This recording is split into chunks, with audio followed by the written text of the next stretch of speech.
그럼 여기서 청와대 취재기자 연결해서 좀 더 자세한 내용 이야기해 보겠습니다. 정영태 기자.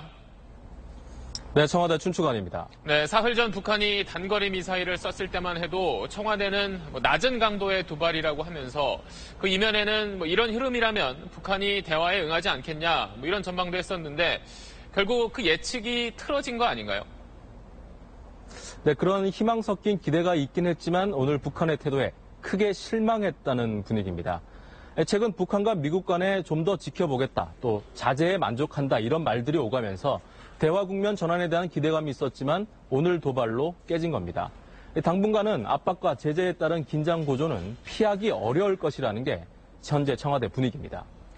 그리고 앞서 정유미 기자가 전했지만 문재인 대통령이 지시하고 북한이 미사일 발사한 지 3시간 정도 만에 F-15K가 출격을 해서 선멸, 폭격 훈련을 했는데 이 부분에 대해서 북한이 정말 두려워할까요?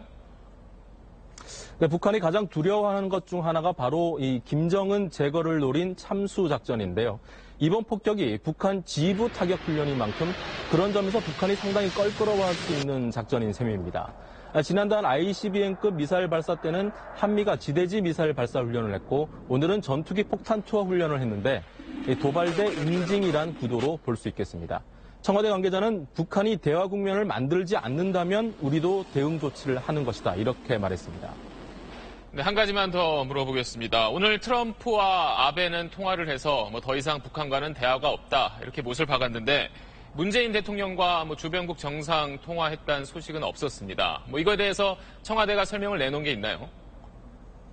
네, 안보실장과 미국 안보보좌관이 긴밀하게 협력하고 있는 만큼 당장 정상 간의 통화 계획은 없다고 밝혔습니다. 미국과 일본이 지금은 대화할 때가 아니라고 한 데 대해선 우리 정부도 당분간은 긴장 국면이 지속될 수밖에 없을 거라는 데 인식을 같이 하고 있는데요. 다만 제재와 압박도 결국 대화로 끌어내기 위한 방법인 만큼 큰 틀의 전략 자체가 바뀌는 건 아니라는 게 청와대 입장입니다. 하지만 대화의 실마리조차 찾을 수 없는 현 상황이 답답한 것만은 분명해 보입니다. 지금까지 청와대에서 전해드렸습니다.